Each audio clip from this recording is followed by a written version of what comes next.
Hoy, hoy jueves 19 de mayo de 2022 nos hemos reunido nuevamente para seguir con la emisión número 122 de lo que ha sido la larga lucha de las fuerzas militares y la Policía Nacional contra los grupos narcoterroristas de filiación comunista en Colombia. Y para el caso de hoy hemos tomado una interesante operación que realizó un pelotón del batallón Sucre, cuya sede es Chiquinquirá, pero se encontraba en agregación operacional a la Quinta Brigada en la zona de norte de Santander, específicamente en el área del municipio de Lavateca. Fue donde se desarrollaron los hechos, porque la agregación era en un sector determinado con ocasión de la violencia que se estaba gestando en este hermoso, pero siempre conflictivo departamento fronterizo de norte de Santander. Y tenemos hoy la gran ventaja que nos acompañan Alejandro Troncoso y Nelson Sánchez, dos oficiales del ejército que participaron en los hechos anteriores y posteriores. Entonces, en la medida que desarrollemos el esquema de nuestro trabajo, les vamos a ir dando la palabra para que nos complementen alguna información. Hecho muy importante este, que como usted lo decía en el preámbulo, mi coronel, es necesario que las juventudes, las nuevas generaciones y el mundo entero sepan que la verdadera memoria histórica no es la que escribe el padre de Runi, los comunistas, ni los amigos del Alfaro, del ELN, sino la que vivieron los militares y los policías que estuvieron en el campo de batalla combatiendo a estos delincuentes. Adelante, mi coronel González.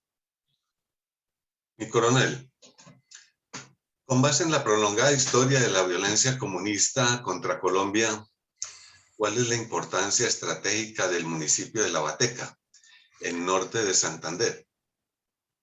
Bueno, mi coronel, entonces vemos un mapa de Colombia a la izquierda, el departamento de norte de Santander, supremamente estratégico para la seguridad nacional, para el desarrollo nacional, pero supremamente olvidado por los gobiernos y completamente descuidado en los temas de geopolítica y desarrollo nacional.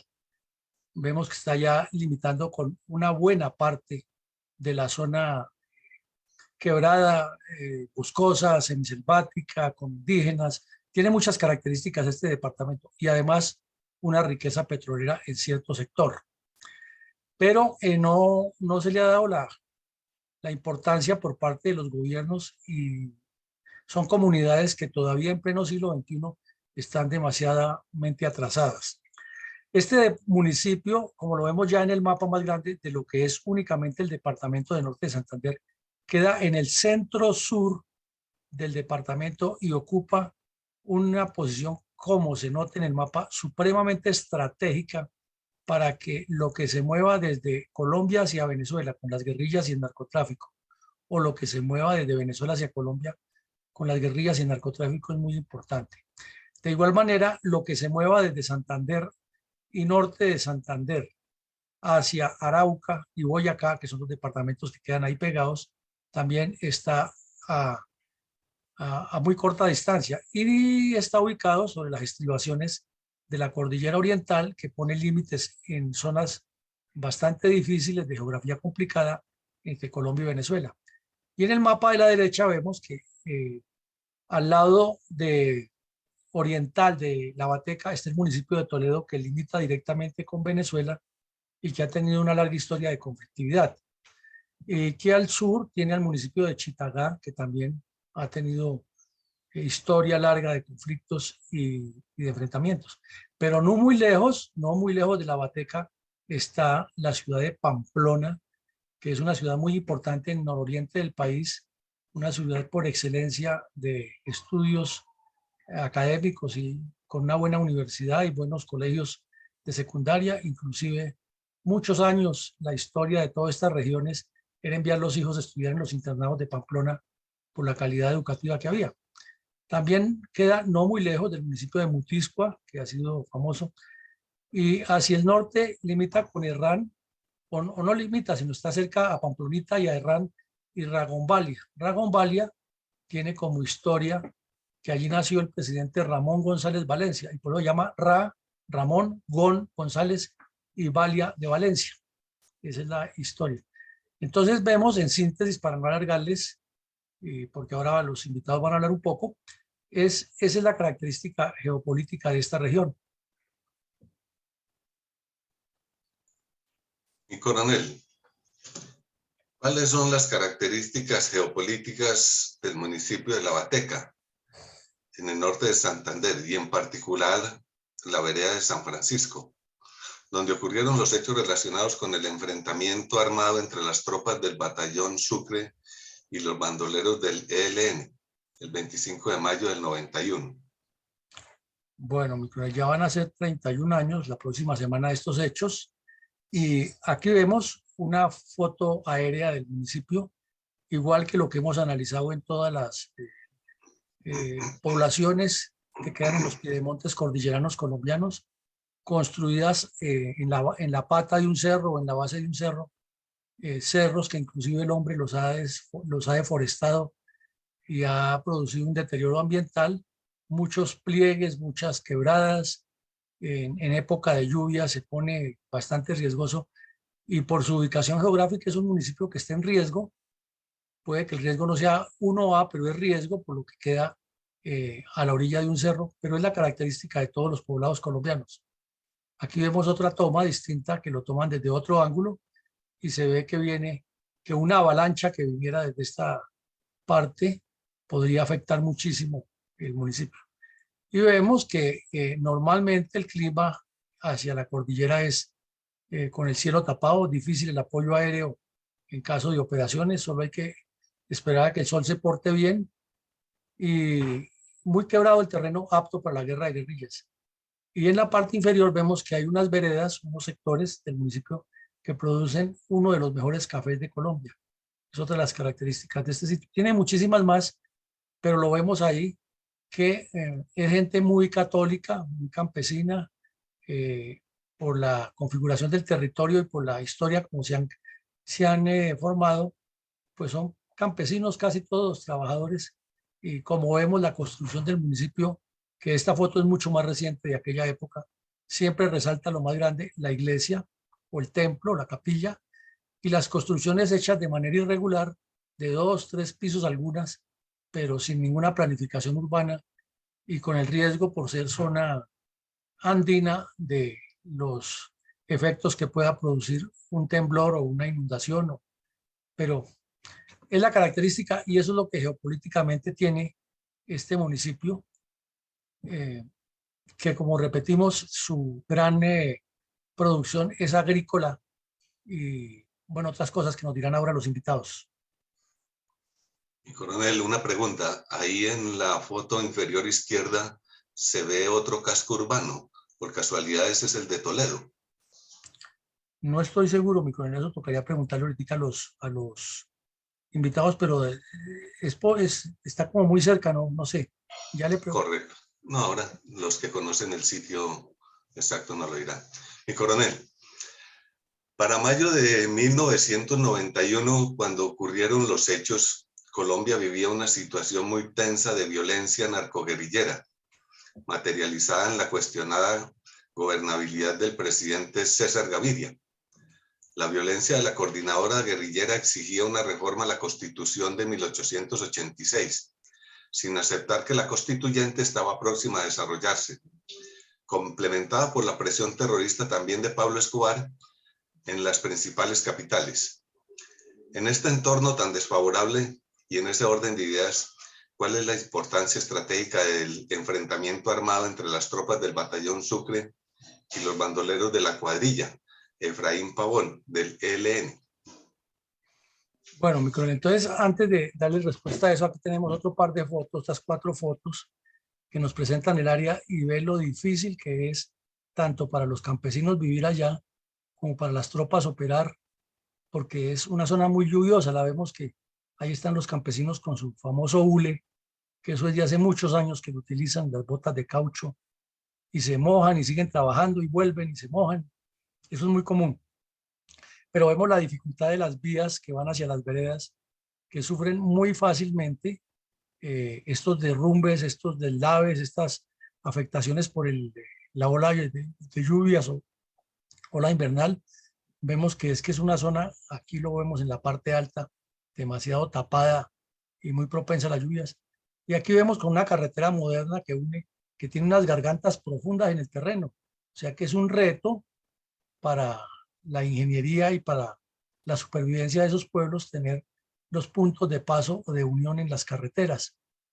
Como vemos, la calidad del suelo es más bien poco pedregoso, poco rocoso y muy lleno de arcilla y de una arcilla deleznable a la cual parece que las formaciones geológicas no se han asentado y la lluvia lo va acomodando de otra manera y va generando nuevas formaciones de tierra y eso es muy común tanto en la zona cafetera colombiana como en la zona oriental de la cordillera en los piedemontes.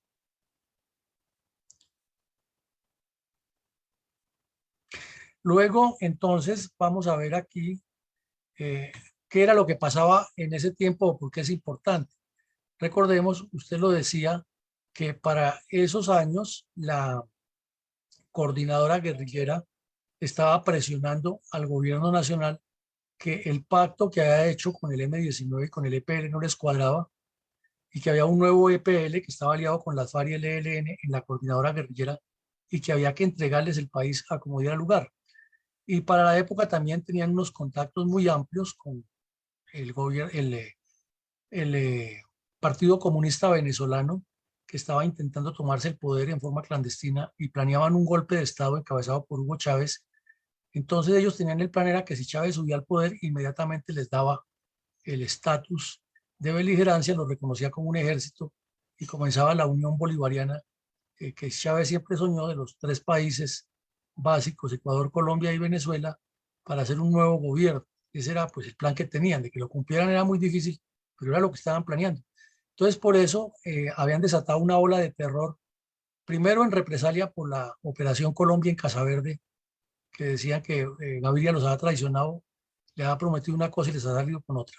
Y segundo, porque ellos decían que ese acuerdo o esa nueva constitución que estaba en ciernes con la constituyente no tenía nada que ver con lo que ellos querían, que el M-19 y el EPL que se desmovilizó eran un par de grupos traidores que le han faltado a la revolución, que no tenían el concepto marxista-leninista de la toma del poder y que ellos tenían que desatar esa oleada de acciones. Y en específico, vamos al caso concreto, en el departamento de Norte de Santander se habían asentado de una manera muy fuerte, lo que obligó a que se estuvieran apoyando en esa jurisdicción con tropas de diferentes brigadas. Ahí estuvo primero el Batallón Bolívar, luego el Batallón Sucre, también fue llevado posteriormente para reforzar las operaciones el Batallón Vencedores desde Cartago. Recuerdo que ya mi general Carreño en ese tiempo era teniente coronel y era el comandante del Batallón Vencedores, estuvo operando ahí. Si no estoy mal, mi coronel Arcón también estuvo por allá de capitán, de mayor. Bueno, y era una operación, era una zona que requería muchas operaciones. Se había activado el batallón Los Guanes y también operaba desde Bucaramanga, lo agregaban eventualmente a operaciones. Tengo entendido que el batallón Muiscas, que era de Tunja, también lo llevaron varias veces en agregaciones. Era una zona que requería mucha acción y del grupo Masa, que queda en Cúcuta, que es de caballería, ya lo vimos en otro caso anterior hace como unos 15 días, que también cerca de esta región padeció una emboscada porque lo integraban con unidades de infantería y armaban algunas especies de fuerzas de tarea. Entonces, golpear de alguna manera a este grupo era significativo y ahora nos lo contarán los invitados algunos detalles más de esto. Mi coronel,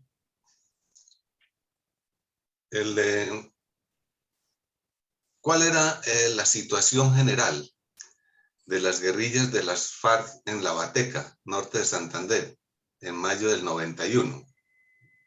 Bueno, mi coronel, entonces había FARC, había ELN, había EPL, porque era, como lo hemos dicho, la coordinadora guerrillera Simón Bolívar, y tenía todo el departamento de Norte de Santander. Y vamos a tocar algunos aspectos de los muchos, porque si son cuadrillas de bandidos ubicados allí, vamos a ver que hay un montón de elementos.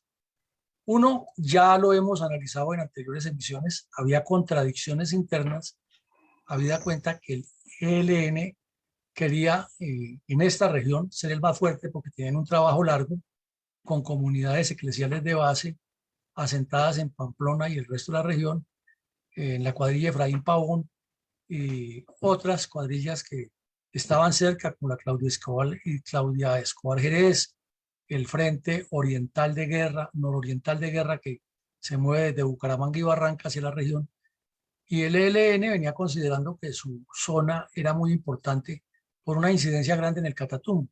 Por su parte, las FARC, en específico la cuadrilla 33, se había posicionado ya fuertemente en la región y también quería imponerse. Y como lo vimos o lo hemos visto desde el secretariado de las FARC, querían que las FARC llevaran como la iniciativa, el liderazgo de los grupos terroristas en todo el país, inclusive en norte de Santander. Y el EPL para esa época fue que no se rindieron todos y se quedó una de las cuadrillas con sede en el norte de Santander, que no se desmovilizó, y fue la que posteriormente secuestró al ex parlamentario, ex ministro Argelino Durán Quintero, que se les murió en cautiverio y los puso en ascuas, y fue lo que hizo que los diálogos en Tlaxcala no funcionaran. Para la época, el ELN desarrollaba ya su plan estratégico que lo llaman vuelo de águila en todo el país y lo ataba con algo que llama el plan táctico. Y alrededor del plan táctico le meten algo que ellos llaman la construcción de las comunidades eclesiales de base y las bases revolucionarias de masas.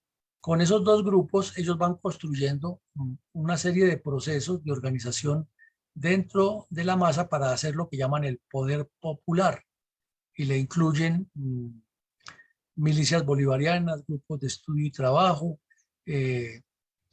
y luego articulan las comisiones de trabajo político organizativo, que fue a la que este batallón Sucre golpeó a la comisión de trabajo político organizativo del grupo de la cuadrilla Efraín Pavón Pavón. Tenían ya unas guerrillas urbanas, todos los tres, pero más el ELN era el más fuerte en la región, que desde diferentes poblados apoyaban con las casas de contacto y con la asistencia logística y de inteligencia a las cuadrillas que se mueven en el monte, y eran las que les ayudaban a hacer secuestros más hacia el norte, en específico en el área del Catatumbo, Tibú, a los petroleros y también a los que extorsionaban. Bueno, tenían una proyección estratégica sobre el municipio de Cúcuta. Al fin y al cabo es el epicentro del desarrollo de la zona, tanto en lo geopolítico como en lo estratégico, como en lo comercial, lo económico, lo cultural. Entonces, queda muy claro, Cúcuta es la primera ciudad, el primer municipio del departamento, y Pamplona es el segundo, y todo gravita básicamente alrededor de estos dos poblados. Además, porque las carreteras no es que sean lo mejor desde norte de Santander hasta Santander, y es casi que obligatorio pasar por Cúcuta. Puede que ahora hayan mejorado, pero en esa época era casi obligatorio pasar por Cúcuta hasta Pamplona y de ahí sí pasar a Santander. Claro, había carreteras, pero en muy mal estado, como hemos visto algunas, que unían a los dos departamentos, pero es una zona que le ha faltado mucho la mano del Estado, a pesar de la riqueza que tiene en petróleo y en otros productos, y a pesar también de que es una zona fronteriza donde se supone que el Estado colombiano debería tener una presencia mucho más fuerte de toda su estructura gubernamental y estatal para promover el desarrollo. Entonces, claro, para el ELN, para las FARC, para el EPL, era muy importante cooptar esa zona porque les permite una retaguardia grande en Venezuela, que la han logrado construir durante muchos años, inclusive antes de Chávez. Desde esa época se veía, porque si para los años anteriores que estuvimos por allá en Antioquia, se le incautaban a las FARC y al ELN armas y municiones con el sello de las Fuerzas Armadas Venezolanas CABIN. Quiere decir que ahí en Cúcuta y en la frontera y La Bateca y Toledo se movían mucho más cosas eh, entre los dos países por medio de delincuentes binacionales. También había ya, iniciaba en esa época, unos vínculos que a veces se convertían en disputas entre las guerrillas y los narcos del Catatumbo. Eso no es nuevo, ya se estaba sembrando coca en la región y ya había enfrentamientos. Y aunque La Bateca queda un poco distanciada del Catatumbo sí también recibía la incidencia, porque las guerrillas se mueven y los intereses de estos bandidos pues son unos solos, y el departamento es uno solo y la frontera es una sola, y ellos lo miran en un concepto integral, incluida hasta La Guajira, Boyacá y Arauca, ya que tienen un proyecto distinto al que tiene el gobierno colombiano, que se ha olvidado de esas regiones, y ellos sí han pensado en colonizarlas por medio de la violencia, lo que el distinguidísimo escritor Alfredo Morano llamaba la colonización armada. En ese tiempo estaban en los campamentos del ELN y las FARC en bastantes cursos de entrenamiento en todo el país. Y naturalmente se sobreentiende que en los de Santander y norte de Santander no eran la excepción. Algunos bajaban hasta Arauca a hacer esos cursos, otros en el oriente de Boyacá y en los límites con Venezuela, y ya había sitios de paso hacia Venezuela donde tenían también sus campamentos y sus zonas de entrenamiento. Entonces los cursos procuraban, el ELN los llama escuelas, y le pone el nombre de un bandido muerto. Entonces hacen un curso donde entrenan personas, digamos, en organización de masas, en acciones de lo que llaman la estructuración del poder popular, y le ponen el nombre de un bandido y lo llaman la escuela Pedro María tal. Y, así, y esa escuela es donde hacen ese curso. Pero no es que tenga una sede, una instalación, sino que se reúnen en un campamento y le ponen unos plásticos y unas mesas hechas con guadua, con madera, y lo hacían con cuadernos. Ahora ya utilizan hasta computadores. En ese tiempo lo más adelantado que tenían era unos cassettes de esos de Betamax y un Betamax. Creo que en este golpe les cogieron algo de eso. Bueno, o los cassettes de grabadora, esos que, comunes que tuvimos, que usamos mucho tiempo, con ese también lo usaban para la instrucción. Hablaban mucho del derecho internacional humanitario y de la humanización de la guerra, de la unidad guerrillera, de la continentalidad de la lucha, de los 500 años que se aproximaban a América. Esa era la temática que tenían en ese tiempo. Y parece que no han cambiado de cassette y siguen hablando de lo mismo 30 y pico años después. Y también se notaba que el movimiento bolivariano por la Nueva Colombia, o la campaña bolivariana por la Nueva Colombia, que había diseñado Jacobo Arenas, quien acababa de morir un año antes, estaba en pleno vigor, y que las FARC, por medio de todo ese terrorismo que desarrollaba la coordinadora guerrillera, quería estar siempre presente de primero y encabezando todas las acciones para que los demás grupos se plegaran a ella. Y desde luego había extorsiones y destierros en toda la región. Quizás en La Bateca no lo habían logrado tanto porque la Comisión de Trabajo Político se estaba sentando y procuraba ganar el favor de los campesinos, pero en otras partes del municipio ya se presentaban esos desplazamientos de campesinos que no estaban con ellos y terminaban en Cúcuta, en Pamplona o en Bucaramanga, incrementando los cinturones de miseria. Entonces, a grandes rasgos, esto era lo que estaba haciendo la coordinadora guerrillera a nivel nacional, y con unos puntos específicos sobre el norte de Santander. Gracias, mi coronel. ¿Cuáles fueron las actividades previas al enfrentamiento armado entre las tropas del batallón Sucre y los bandoleros de la cuadrilla Efraín Pavón, del ELN, en estos sucesos del 25 de mayo del 91 en La Bateca? Bueno, antes de responderle eso, yo sí quisiera que Alejandro Troncoso, que estuvo un año antes de esto allá, nos haga un complemento muy concreto de lo que hemos dicho, y luego entonces yo hago el resumen de los puntos anteriores, los antecedentes, y enseguida Nelson Sánchez nos cuenta cómo fue la operación. Entonces, adelante, Alejandro. Abra su micrófono, Alejandro, por favor.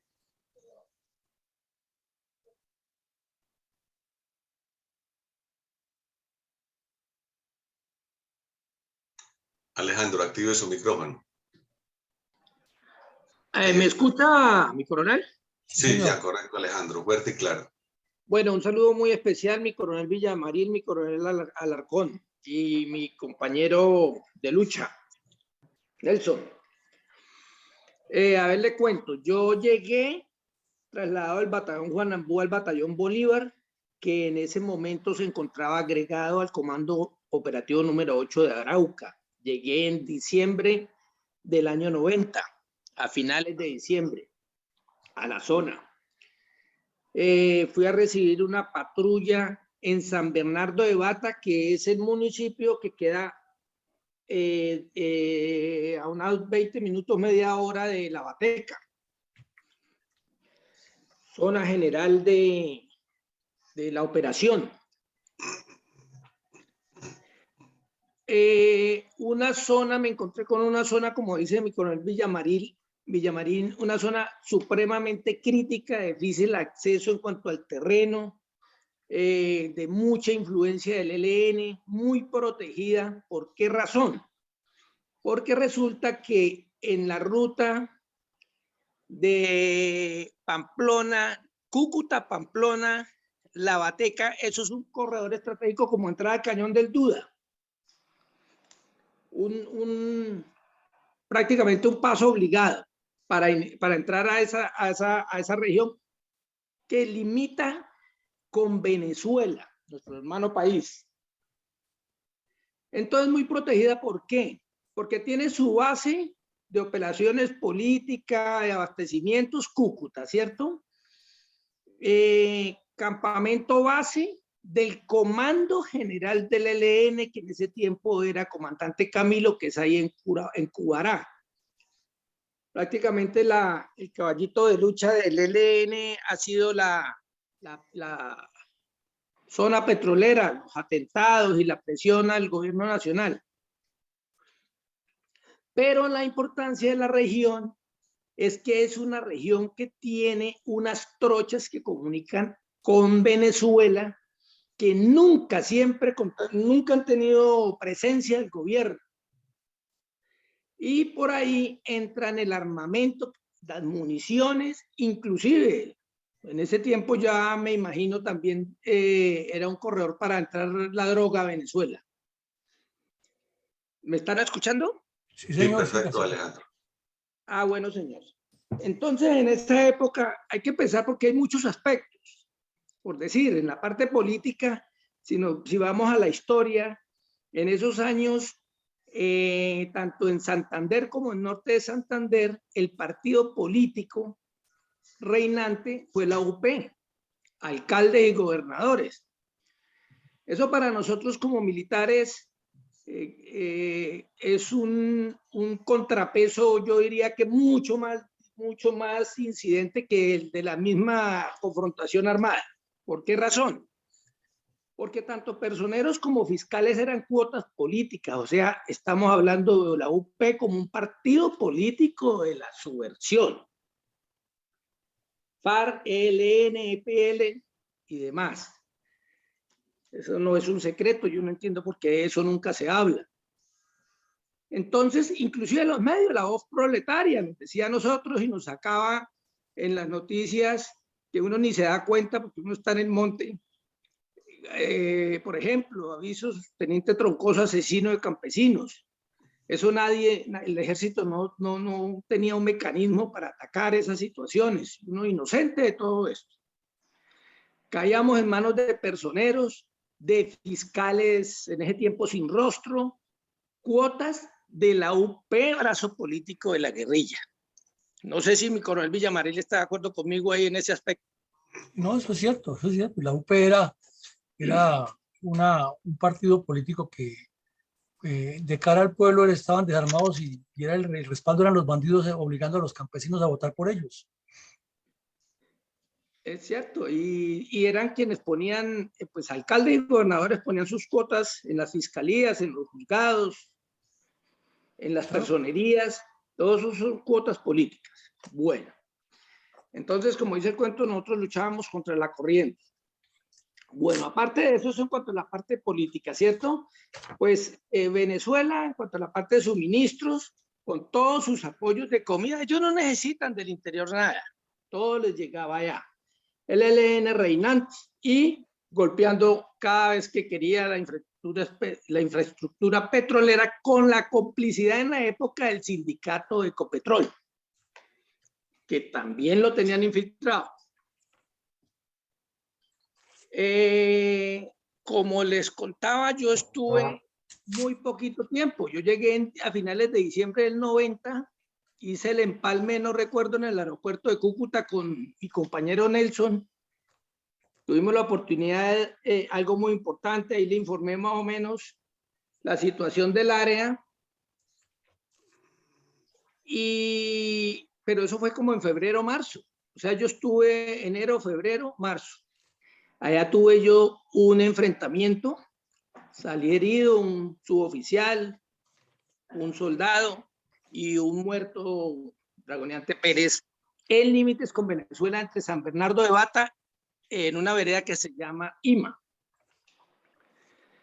Perdón, Alfonso, Señor, usted duró 6 meses hasta junio. El gol de Freddy Rincón del 90 en Mundial lo vimos en Cúcuta, sino en ese Mundial fue el relevo. Pues acercando no, cosas. a ver, le cuento, pues no recuerdo bien, porque vea, yo fui herido el 25 de febrero, ¿cierto?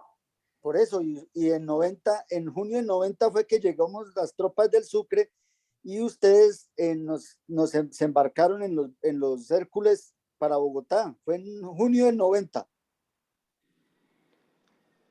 En junio, entonces yo llegué, fue en diciembre del 89, sí señor. Exacto. Bueno. Al 90, pero entonces nosotros, fue antes de junio, ¿no?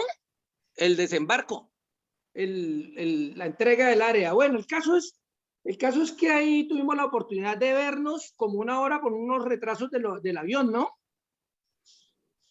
De unos vuelos para salida, bueno, algo que fue muy importante porque ahí se entregó prácticamente la información de primera mano, ¿no? Sánchez. ¿Aló? Sí, Siga, sí, siga. ahí hablamos. Siga, Alfonso, ya hablamos, siga. Bueno, entonces les contaba que un área, como decía mi coronel Villamaril, porque eso es como el portón de entrada a la zona de influencia del ELN. Porque por ahí, por la Bateca, vía San Bernardo, Zamoré, a llegar a Cubará, eso es una cosa protegida de muy difícil acceso. Prácticamente tropa que llegue, tropa que corre el riesgo de ser emboscada en cualquiera de los puntos. El tema aéreo es difícil porque ahí hay influencia del páramo Presidente, el viento a los helicópteros los sacude muy feo. Creo que ha habido mucho accidente en ese tránsito y prácticamente la entrada hacia Arauca, que es límites con Venezuela y zona de influencia de ellos. Es algo muy difícil de controlar. Además, otra cosa, el ELN tiene una particularidad de diferencia de la FARC. El ELN organiza sus comisiones con los mismos campesinos. Ellos solamente se reúnen en campamentos, pues el campamento central sí de sus comandos, poquitos, pero entonces las masas son los mismos campesinos, van por las fincas a las malas reclutándolos, haciendo terrorismo entre la población. A cada familia le asignan le entregan un fusil, un uniforme, y cuando van a dar golpes certeros, emboscadas o toman las poblaciones, entonces los citan, como decía mi coronel Villamaril, a unos campamentos un mes antes, los entrenan, les dan las misiones, dan los golpes y otra vez salen como simples campesinos. Tarea que hace mucho más difícil la acción de nosotros. Una cosita que yo quería decir, pues nosotros en la actualidad con tantos, luchando contra la corriente, la política, la parte jurídica, inclusive dentro de la misma institución, porque se nos presentan problemas jurídicos por estas acciones y la institución no tenía ningún mecanismo para defender a sus soldados. A toda hora, víctimas. Y en la actualidad lo más preocupante es que de víctimas, ¿qué somos? Porque somos los que ponemos los muertos, somos los que ponemos las viudas, somos los que luchamos por la dignidad de los colombianos, y resulta que la dignidad nuestra nunca es respetada, siempre es violada. Y como decía al inicio de esta conferencia, su oficial, que escuché un potencial tan grande como el de las reservas No entiendo por qué habla con la mirada en bajo y no hablamos con la mirada en alto, que no somos las víctimas, sino los que defendemos la dignidad y la honra de los colombianos, y por qué si se nos violan todo, en todos los aspectos, en todas las entidades, se nos viola la nuestra y la de nuestras familias, sin ninguna clase de respeto. Si vamos, no vamos muy lejos. Entonces ya pasamos de ser soldados, defensores de la patria, a ser unos bandidos ante la JEP, ante las cortes. Y ante los medios, pues así se nos presenta y no estamos organizados para defender la dignidad por la que hemos luchado siempre. Muchas gracias. Bueno, muy amable, Troncoso, por la información que nos da, muy concreto y muy específico de esta zona. Nos complementa unos datos importantes. Entonces, ahora sí vamos a responder la pregunta de mi coronel González para luego darle el paso a Nelson en esto. Entonces, como antecedentes registrados por la inteligencia militar de lo que pasaba, se sabía que el cabecilla de esta Comisión de Trabajo Político Organizativo estaba en la región y se recibió una información muy seria de un sitio específico por el cual se movía. Luego de esa información se recibió otra que usualmente asistían a las veredas, a los bazares, y en una vereda se supo que asistía con 8 terroristas, el cabecilla. Pero la información era general y no se ha podido hacer la operación. Sin embargo, se estaba buscando, sí, se estaba persiguiendo, pero no una operación concreta. Y toda la Comisión de Trabajo Político Organizativo estaba en acción. Lo que explicaba Troncoso es muy cierto, que esas comisiones de trabajo político organizan lo que llaman las milicias populares.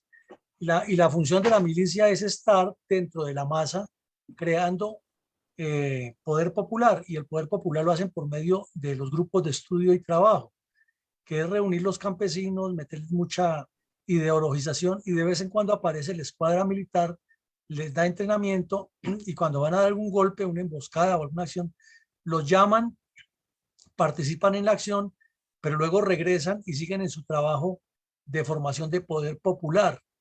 Y eso lo mueve la Comisión de Trabajo Político Organizativo, que en el caso que estamos viendo era el bandido que cayó.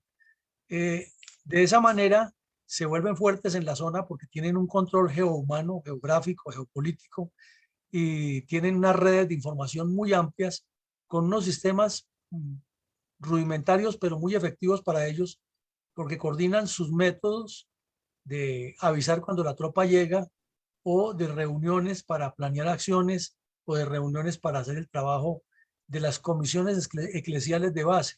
Hablan mucho del hombre nuevo y de la transformación de Jesús Cristo en verbo y no sustantivo. Es completamente aliado con la teología de la liberación, y en esa región tienen fuerza. Recordemos que en Norte de Santander fue donde secuestraron a Salud Hernández el día que estaba hablando con una monja. Esto ocurrió muchos años después, y la liberaron gracias a la intercesión del obispo y un sacerdote. Entonces, todo eso deja pensando mucho. En el área urbana de los diferentes municipios, el ELN para la época tenía como tarea reclutar a estudiantes de los últimos años de secundaria. Entonces, si se mira los que hoy son los cabecillas del ELN 30 años después, o los que han caído en los años anteriores, o los que han sido jefes, todos para la época eran estudiantes de secundaria en esa región. Y en todo el país.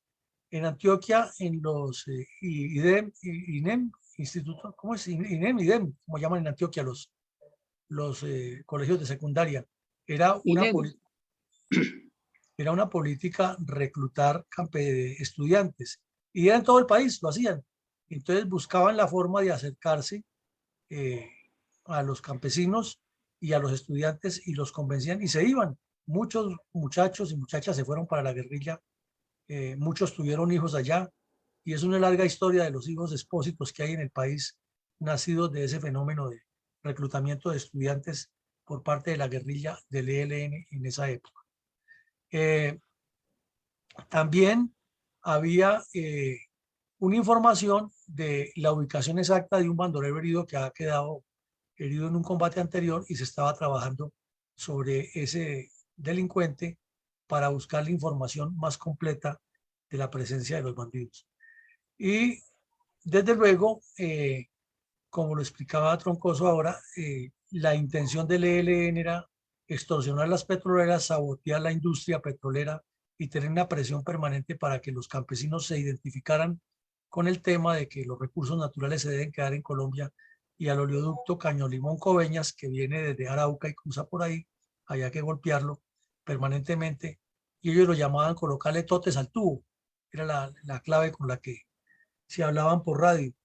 Eh, como la Dirección Nacional del ELN, en cabeza del cura Pérez y de Gavino, estaba ahí en Venezuela porque pasaba de un lado a lado. Entonces demostraban cierto poder y como lo hemos dicho desde el principio en esa lucha de posicionamientos que tenían con el resto de la coordinadora, cada quien quería demostrar que podía más y como era parte de la campaña de la despedida de Barco y bienvenida a Gaviria y la nueva constituyente, porque lo ataron todo en un solo paquete, y venganza por la acción en Casa Verde, todo eso lo armaron en un solo paquete. Entonces era común los atentados contra el oleoducto. Algunos reventaban y causaban lo que ya sabemos, el daño ambiental. Otros quedaba el oleoducto abollado, pero tenían que venir a cambiar el tubo y eso suspendía el bombeo y generaba un trabajo muy intenso. Y la guerrilla siempre imponía a los contratistas que los que hacían el trabajo eran los campesinos. Del dinero que ganaban, les daban una parte a ellos y otros para la revolución. Entonces son detalles que la gente desconoce, pero que hay que contar la verdad porque ahora aparecen como los salvadores de Colombia y todo esto hay que refrescárselo al país, que es lo que han hecho. Entonces, con base en eso, se toma la decisión de hacer la operación que ahora sí nos la va a contar mi coronel Nelson Sánchez.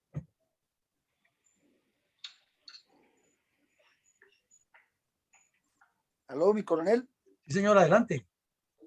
Bueno, mi coronel, para esa época se creó el Comando Operativo número, allá que habla Alfonso Troncoso, y el comandante era mi coronel Ramón Santander Fuentes. Tropas del batallón Sucre, tropas de la primera brigada, entonces empezaron con el grupo de caballería. Silva Plazas fue el primero que estuvo, que tengo conocimiento. Ahí siguió el batallón Bolívar, y en junio del 90 llegó el batallón Sucre al mando del coronel Fonseca Yamet. Bueno, básicamente yo lo que entendía para la época, pues era teniente recluta, era seguridad al oleoducto que sube por ahí. Y en Toledo es el puesto de mando del batallón Sucre, y a veces lo movían a Zamoré, donde eran las dos válvulas de bombeo. A mí me correspondía, le asignaban a uno 10 kilómetros, depende del terreno, de oleoducto, y prestaba seguridad, pues que no lo fueran a volar, ¿no? Y lo que dice mi coronel, esa cuestión, ellos mismos, los campesinos que están encuadrillados, son los que le hacen atentado al oleoducto. Los mandan y le hacen, y los convenios que tienen con la Oxy, que era la empresa que estaba ya o que está, es que cualquier arreglo que se vaya a hacer tiene que ser con personal de la vereda donde fue afectado. Entonces, ellos le dan al tubo en la noche y en la mañana van y los contratan para que ayuden a arreglar el tubo, el oleoducto. Entonces, eso funciona así. Bueno, entonces mi coronel, patrullábamos, cuidábamos el oleoducto y se recibe la información de la presencia del bandido Jorge Jurado Mogollón. Y pues recogiendo lo que dice mi coronel y Alfonso Troncoso, de hecho, el hermano de Jorge Jurado Mogollón, que era el cabecilla de esa cuadrilla, era Oscar, o es Oscar Jurado, y eres en esa época era el personero de Toledo, ¿sí? Era el personero del pueblo, imagínense mi coronel. Y mi coronel Enríquez, pues, inclusive tenía reuniones con la familia y tratando de que este señor se desmovilizara, bueno, en fin, pues eso no lo sabía uno porque uno era teniente y las tropas pues en el área. La información, pues el 2 trabajando y tipo, ¿qué? 5 de la tarde, 4 de la tarde, yo era el que estaba más cerca del puesto de mando con mi pelotón. Me ordenan moverme inmediatamente al puesto de mando y llego tipo 3, 4 de la tarde. Está mi coronel Enríquez con el de inteligencia y la información de que, porque en Norte de Santander celebran el Día de las Madres, es el último fin de semana del mes de mayo. Esa región celebra así. Entonces la información que tenía el 2 era que allá en La Bateca, en esa vereda de San Francisco, iban a llegar efectivamente los delincuentes del ELN. Y pues se tenía una persona, tengo entendido allá, entonces mi coronel pues se monta la operación y me ordenan a mí ir allá pues a contactarlos. La operación se planea, bueno, ir escoteros, pedestre, desde Toledo, ahí como hablaba mi coronel anteriormente, pues entre Toledo y La Bateca se ven los pueblos al frente, porque lo río un cañón del río Culagá. Eso ya La Bateca es jurisdicción del batallón García Rovira. Entonces se monta la operación para desplazarnos allá. Y bueno, otra reunión tipo 5 o 6 de la tarde. Determinamos de que no, se determina que no es, sino demos la vuelta, porque pues está muy cantado cuando salía uno de la base ahí. Era pasar ahí prácticamente por el lado del pueblo de Toledo, bajar al cañón del río, subir y llegar allá, o sea, no era lejos. Entonces se toma la decisión de hacer un movimiento en vehículos con el pelotón, pero dar la vuelta. O sea, salir de Toledo, Alto Iscalá, Chinácota, La Don Juana, Pamplona, entrar al García Rovira y informarles de la operación y bajar en los vehículos hacia Saravena, y en cierto punto porque la vereda no estaba, el sitio donde ellos estaban no estaba pegado sobre la carretera principal, si se puede llamar carretera principal, sino a unos 1,5 kilómetros hacia la cordillera. Entonces la operación se montó así, se inició el desplazamiento, entramos al batallón García Rovira, hablamos con mi mayor el 3, se le informó y iniciamos el desplazamiento tipo 1 de la mañana, llegamos al punto donde nos dejaron los vehículos y siguieron hacia abajo, y ellos ya se veía cuando ingresaban al batallón, las luces, ¿no? Pues a esa hora. Y ahí se inició el desplazamiento de las tropas del pelotón al sitio donde estaba la información. Llegamos, organizamos las escuadras, un pelotón de soldados regulares, y efectivamente ahí estaban los bandidos con los campesinos. Ahí duramos emboscados hasta las 5:30 de la mañana, viendo lo que hacían ellos. Salían, entraban, los campesinos se iban de la reunión que tenían ahí, y ya tipo 5:30 de la mañana salieron y iniciaron, ahí se iban ya, y ahí entonces, bueno, alto, y se inició el combate con los resultados que mi coronel conoce. Siga, mi coronel. No, pues muchísimas gracias, mi coronel Sánchez. Entonces queda despejada la duda, mi coronel González, en la foto sí son los dos municipios, porque no teníamos esa información certera, pero ya confirmada aquí por quien conoce el área. Y nos queda demostrado aquí, antes de pasar a la nueva pregunta, mi coronel González, que es una operación muy bonita, muy bien hecha, muy bien pensada, una medida de engaño perfecta, una coordinación en la cual no hubo egos, ni envidias, ni celos, que puede ocurrir en una zona. En todas las guerras pasa eso, no solo en la colombiana. Cuando una unidad tiene una información muy buena en la jurisdicción de la otra, lo más usual es que el comandante dice, esta es mi zona, y ahí me entrega la información y yo lo hago. Y vemos que aquí se produce un cruce de líneas que se llama en términos tácticos, sin ningún problema, y se deja avanzar. Vemos la madurez con que se asume el sitio, el golpe en el sitio, que permite esperar a que todo evolucione.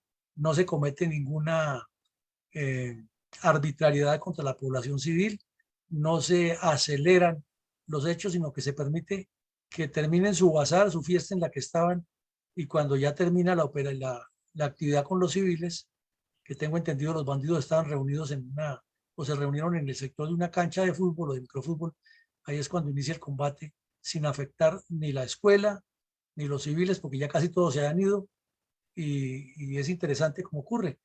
Entonces, es un trabajo que articula todo: inteligencia, derechos humanos, acción psicológica, y que golpea fundamentalmente a la coordinadora guerrillera en un punto muy sensible, en un momento en que ellos llevaban una iniciativa de presión al país. Adelante, mi coronel González. Mi coronel, para concluir, ya en ese momento, el bandido Jorge Jurado Mogollón, que era el cabecilla, el hombre bota el armamento y se entrega, ¿sí? Bueno, no se entregó así, sino que ya con los 20, 15 personas que quedaban, bueno, aquí, y queda un fusil más, o sea, los 6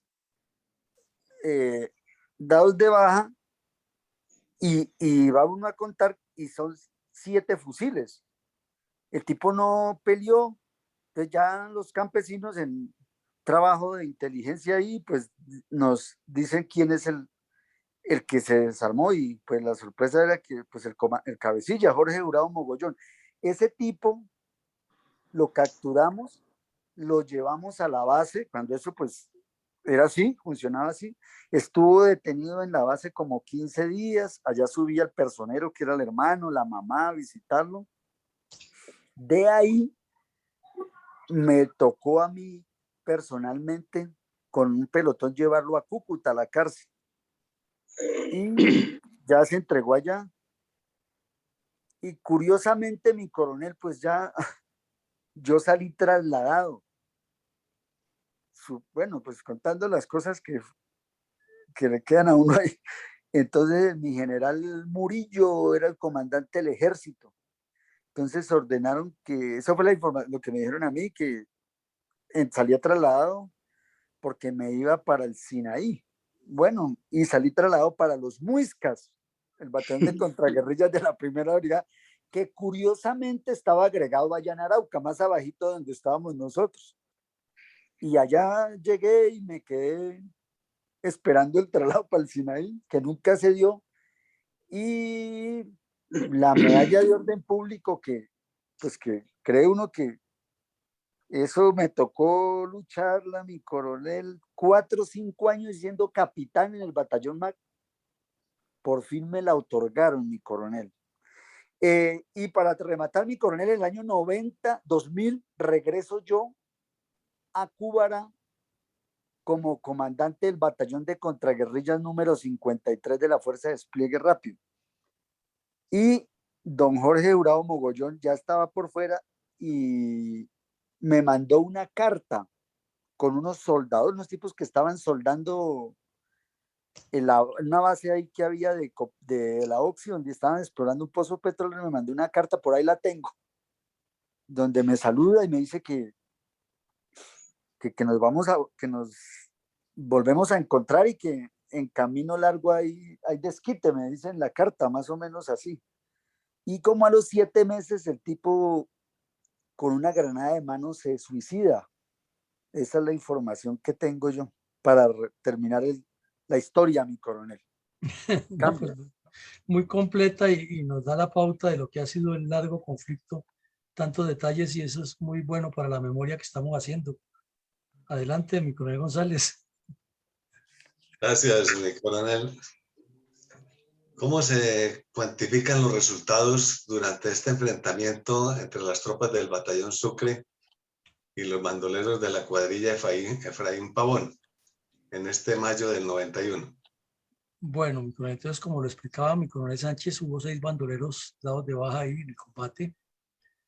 3 bandoleros quedaron heridos, que fueron evacuados por las tropas.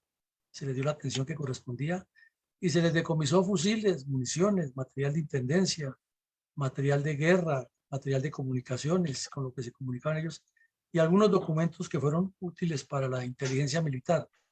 Pero lo más importante de ese golpe es el impacto psicológico que se causó en la región y para la coordinadora guerrillera, porque eso fue motivo de análisis al más alto nivel de estos delincuentes, es cómo un grupo que tenía un control tan sólido de un área se ha dejado golpear y destruir prácticamente una comisión de trabajo político. Entonces, lo que ya hemos hablado en reuniones anteriores, en los documentos internos de la coordinadora, la crítica mordaz de las FARC al ELN y al EPL, que los llamaban, eran liberales, entre comillas, en el manejo de la masa y el manejo de la seguridad, había quedado demostrado ahí, porque una de las cosas que más se les cuestionaba entre ellos era por qué no tenían seguridad y todos estaban en el bazar y se han olvidado de la seguridad, a sabiendas de que estaban muy cerca de la tropa y que alguien los podía delatar o que en un patrullaje de sorpresa les podían caer.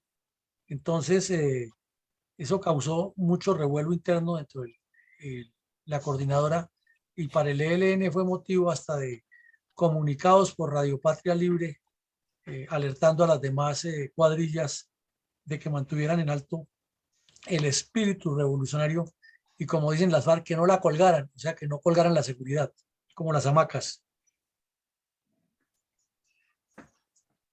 Pues, mi coronel, ¿cuáles son las consecuencias a mediano y largo plazo derivadas del enfrentamiento contra esta cuadrilla?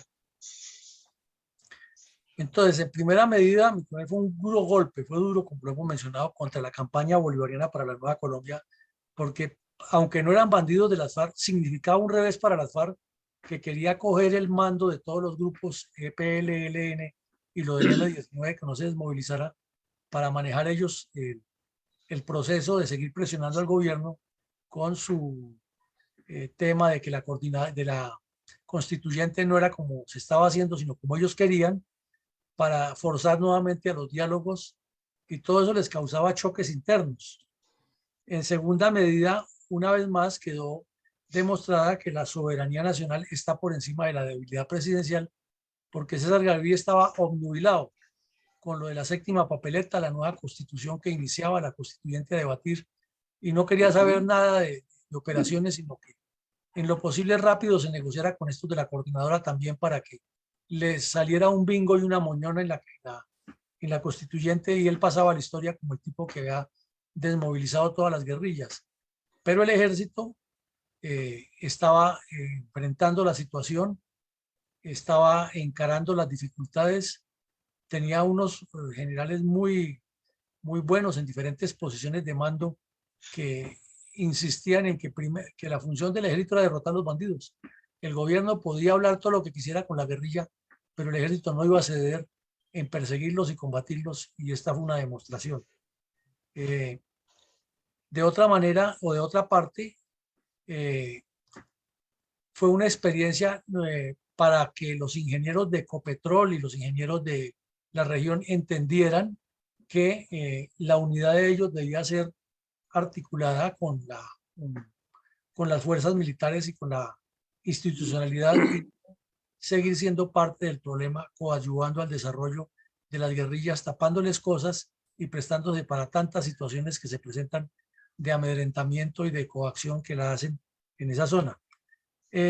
También se vio la necesidad de robustecer la inteligencia, y como lo hemos visto en anteriores episodios, de ahí sale la idea de que la inteligencia técnica se integre ya a unos batallones de inteligencia que se van creando, y de esa manera se fortalece toda la estructura que actualmente tiene la inteligencia, y que ni Juan Manuel Santos la pudo acabar a pesar de todo lo que intentó para cumplir la orden a las FARC.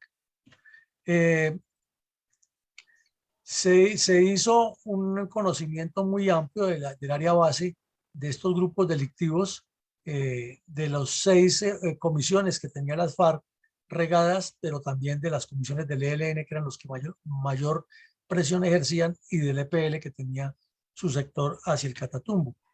Y luego también vino una motivación en todo el país, no solamente en Norte de Santander, para seguir atacando la coordinadora, que desde luego respondía también con actos de terrorismo contra la infraestructura. Esa era la fórmula que tenían, y contra los cuarteles de policía, que como lo hemos visto en otros episodios, se les volvió su foco de acción contra cuarteles de policía pequeños en corregimientos que eran muy comunes en esa época. En un corregimiento o en una inspección de policía había 2 o 3 agentes de policía con 3 carabinas viejas o con un fusil Galil nuevo, y allá les caían, los mataban, les robaban las armas, les destruían el cuartel y se lo llevaban secuestrados. Aquí pues se demuestra que hubo la destrucción parcial de una cuadrilla. Es un golpe muy duro, y como lo explica mi coronel Sánchez, la captura del cabecilla principal, que era uno de los ideólogos del grupo. Eso es de resaltar, porque quiere decir que posteriormente, con todas esas informaciones que se fueron consiguiendo y acumulando de una u otra manera, ya lo vimos también aquí en otro episodio anterior, condujo a la captura de Francisco Galán en Bucaramanga, porque se estableció, de acuerdo con todos los documentos que se iban adjuntando y las entrevistas a terroristas capturados, cómo era que se movía él y cómo estaba organizando la zona norte, y cómo era ese cordón umbilical que tenía entre el Frente de Guerra Nororiental en Bucaramanga con el COSE, o el Comando Central, que se movía entre el norte de Santander y el sur de Bolívar. Y obvio, pasar por Bucaramanga era un punto intermedio donde estaban cabecillas muy importantes, y ahí se movían Antonio García, Pablo Beltrán, Francisco Galán, y los que estuvieron para la época negociando en Tlaxcala y Caracas. Y finalmente se logró que los delincuentes hicieran un abandono temporal del área, pero como cambian las situaciones, cambian las tropas, cambian los comandantes y cambian las prioridades del gobierno, entonces ocurre que los bandidos vuelven temporalmente hasta que se asientan, y ahí los tenemos todavía al ELN. Entonces, estas serían algunas de las consecuencias. No sé si Troncoso o Sánchez tengan algo para agregarle a de las consecuencias, antes de darle el paso a mi coronel González, que hoy nos debe tener un análisis bien interesante. Mi coronel, yo quisiera aportar ya algo tan importante que usted dice de que en las estaciones, subestaciones de policía,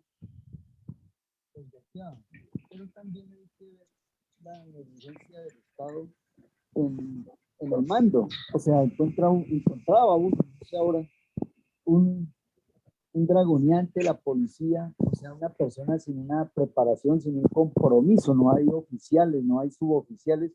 Entonces, fácilmente esas personas no están contando en los días como los soldados regulares para la pensión, ¿sí? Entonces, no hay en un pueblito de esos, en una localidad de esas, una persona que lidere, que comande. Yo quisiera, mi coronel, a manera de más adelante, me pareció interesante esto, pues no es porque se hablara de lo que yo hice, el trabajo de Alfonso Troncoso en San Bernardo de Bata un año antes, donde él fue herido. Es una historia muy bonita pues recomiendo, mi coronel, para más adelante en otra tertulia, en otra charla, escucharlo sobre la operación que él desarrolló allá en norte de Santander. Y otra cosa, mi coronel, ya para terminar. Después del golpe llegó mi coronel, que en este momento es mayor general Chagües, el intendente Chagües, en esa época que nos lleva un año. Y él se llevó a Jorge Jurado Mogollón a las Caletas, donde se entregaron como 20 y pico de fusiles, como 200 minas y todo ese material de inteligencia que mi coronel manifiesta. No, ahí termina mi intervención. Muchas gracias. Bueno, muchas gracias. Entonces, para cerrar hoy, mi coronel González, hoy no hacemos conclusiones militares, sino que las dejamos a usted, y desde luego, por medio de mi coronel Sánchez, vamos a contactar a Troncoso para que la próxima semana nos ayude con la reconstrucción de ese hecho, que es interesantísimo porque es parte de construir la memoria. Adelante, mi coronel González. Gracias, mi coronel. Pues este episodio tiene sus características muy particulares que afortunadamente sus actores nos han contado.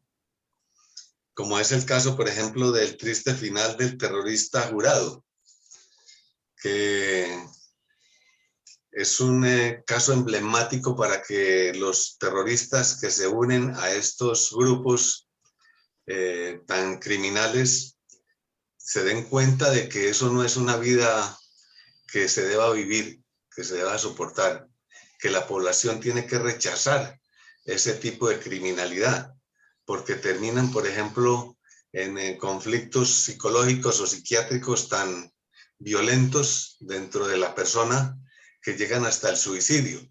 Además de que ya había mostrado precisamente ese espíritu de cobardía para combatir, habiendo arrojado el arma precisamente cuando vio que las fuerzas legítimas los habían enfrentado. Entonces, que hay poca convicción en esa ideología que supuestamente es muy atrayente, muy válida, pero que cuando se llega a los hechos reales, estas personas demuestran que realmente no creen en ella, por más adoctrinamiento y por más historia y cuentos que le hayan echado. Que entonces están ahí es como simplemente por sobrevivir. Y que realmente eso, cuando no hay convicción, un grupo terrorista no puede tener fuerza y no tiene capacidad, mucho menos de combate, sino tiene capacidad de creer en esas ideologías perversas que vienen del exterior. Otra deducción es el apoyo solidario que nos narra mi coronel Sánchez entre las unidades, que él cuenta a medida que fue avanzando y llegando a otras unidades, pues se le iba dando información y se le iban dando facilidades de vehículos, de alojamiento y de información de combate, porque a él se le había asignado entonces esa misión de enfrentar a esta cuadrilla terrorista. Y eso debe haber sido muy valioso para él y sus hombres en ese proceso de ofensivo. Además, también la falta de solidaridad civil, por ejemplo, demostrada con el mismo sindicato de Ecopetrol, que es cosa increíble, que funcionarios del Estado que viven y sostienen a sus familias, hasta con buenos salarios, porque los salarios de Ecopetrol no son despreciables y no son nada parecidos a los de un teniente o un capitán o un mayor.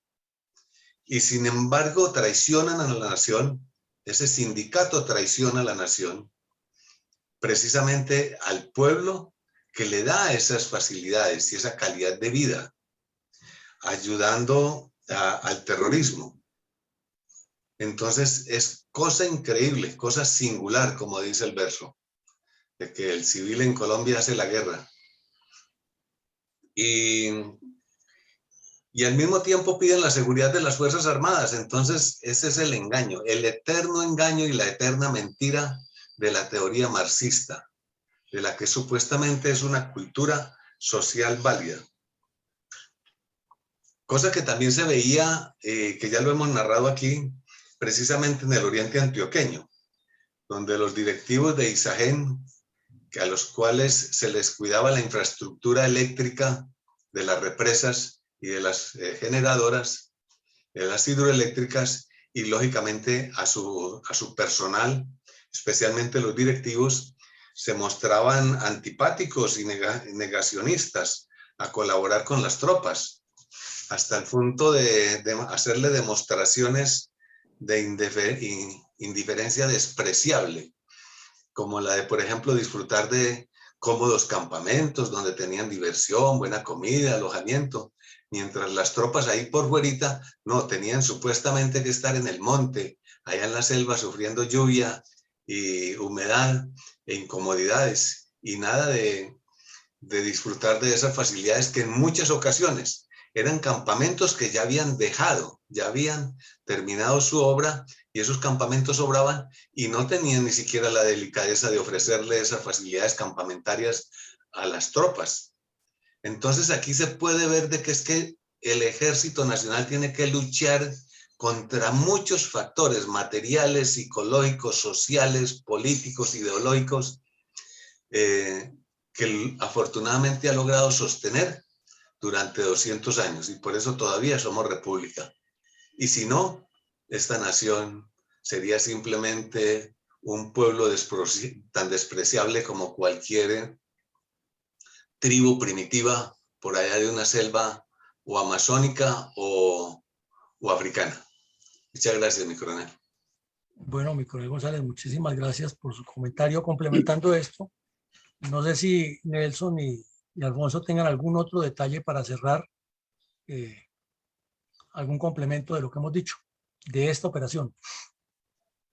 Ahí como dice, discúlpeme Sánchez, como dice mi coronel González, importantísimo fue para la época el direccionamiento que le dio a las tropas mi general Santander, un hombre que algo característico de esta operación de Sánchez, que veo yo que fue que la unión, porque según tengo entendido esa zona no pertenecía al comando operativo número 8, pero se unieron las fuerzas ahí, hubo mucha coordinación entre las tropas y en la región, porque hacer un golpe de eso era muy difícil. Ellos tienen unas redes de protección, de inteligencia, están infiltrados en las alcaldías, en los pueblos, en las mismas bases. Entonces, yo creo que el éxito fue ese, la operación de engaño, y lo principal, la incidencia y la consecuencia de esa operación y las acciones anteriores que se hicieron de ese comando operativo, cambiaron la percepción, la operación de Ecopetrol, ese enlace que tenían con el ELN. Prácticamente el ELN le daba órdenes a Ecopetrol. Me imagino que era que habían directivos de Ecopetrol metidos en la cúpula del ELN. Todo se direccionaba allá, la fuerza pública no la tenían en cuenta. A mí me tocó casi a las malas citar el encargado de la zona de Ecopetrol allá, a San Bernardo de Bata. Es una lucha intensa que, como lo dije al principio, nosotros no tenemos por qué agachar la cabeza. Hemos defendido la dignidad y hoy se nos está violando la nuestra, pero entonces hablamos con la frente en alto y con la verdad, los hechos como fueron. Para la coordinadora guerrillera, mi coronel Villamarín, toda esa información, toda esa articulación, yo creo que fue un golpe al corazón. Ellos eran intocables allá no había presencia del Estado, la hicimos nosotros. Yo creo que concluyo ahí. Respecto de los hechos de San Bernardo, yo no sé, sería bueno hablar hasta con alguien de la población, no sé quién tiene un contacto a Sánchez o a alguien, porque a mí se me perdió, en un río se me borró el cuaderno con todos los datos. Entonces, para como hacer un resumen o refrescar los hechos de la verdad de lo que ocurrió en esa zona para mi época, ¿no? Muchas gracias a ustedes, muchas gracias Sánchez, muchas gracias mi coronel Villamarín y mi coronel González. No, usted Gracias a usted. Es muy amable. Entonces, les agradecemos a todos su asistencia. Les invitamos a continuar asistiendo por las mañanas a estas jornadas académicas de la reconstrucción de los hechos de combate de las fuerzas militares contra los terroristas, en lo posible como hoy, con personas que estuvieron personalmente en las operaciones, porque eso es la verdadera memoria que no se ha escrito y que la tienen oculta, y llega cualquier izquierdoso y la articula de otra manera y la presentan como si fuera siempre un ataque de la institucionalidad contra los campesinos, cuando eso ni es cierto, ni es política del Estado, ni es política de las tropas. Para la tarde-noche de hoy estamos todos invitándolos a que asistan. Tenemos una conferencia de primerísima calidad. Es por medio de la Asociación de Estudios Superiores de la Escuela de Guerra de Bolivia y de los retirados, de los oficiales retirados que son graduados en Estado Mayor y en Altos Estudios Militares de Bolivia, que tienen una asociación, una ONG, que hacen un trabajo parecido al que hace aquí la Fundación en Colombia, que es reconstruir y analizar hechos de importancia. Y para hoy el tema es, pero súper importante, hemos dicho, de la mayor trascendencia para entender la visión política, y es cómo en Bolivia se pasó del Estado-Nación a la plurinacionalidad, que fue lo que Evo Morales metió en la Constitución, que es gravísimo porque quiere decir que Bolivia no es un estado unitario, sino que son una federación de etnias indígenas que donde les dé la chiripiorca pueden comenzar a separarse, y es lo que quieren meter en la Constitución de Chile. Y desde luego nosotros que vamos para constituyente a todo ritmo con todo lo que está ocurriendo, significaría que ese es uno de los planes que tienen los famosos indígenas revoltosos, que cada vez que se les da la bendita gana paralizan la autopista en el suroccidente del país, o promueven que las tropas no les quiten las áreas que tienen cultivadas con coco, marihuana y todo lo que vemos a diario. Así es de que esa experiencia boliviana nos la va a contar hoy un señor de Bolivia. El link ya está rodando, lo vamos a seguir multiplicando, porque es un tema de mucha importancia con lo que se viene para Latinoamérica, porque detrás de eso está el Partido Comunista de cada país, y lo vienen trabajando desde los famosos 500 años de América en 1992. Mañana tenemos otra operación que ocurrió en Sardinata, en el corregimiento del Carmen, en Santander, contra la cuadrilla 33 de las FARC. Y por la noche, mañana también tenemos un ejercicio bien valioso, bien interesante, que es mirar en forma de taller, con la participación de todos, cómo se articulan varios elementos en la formación de un dirigente político. La geopolítica, la historia, el liderazgo y la gobernanza, en una especie de paralelogramo que tiene 4 soportes y que debe estudiar la persona que quiera participar en política.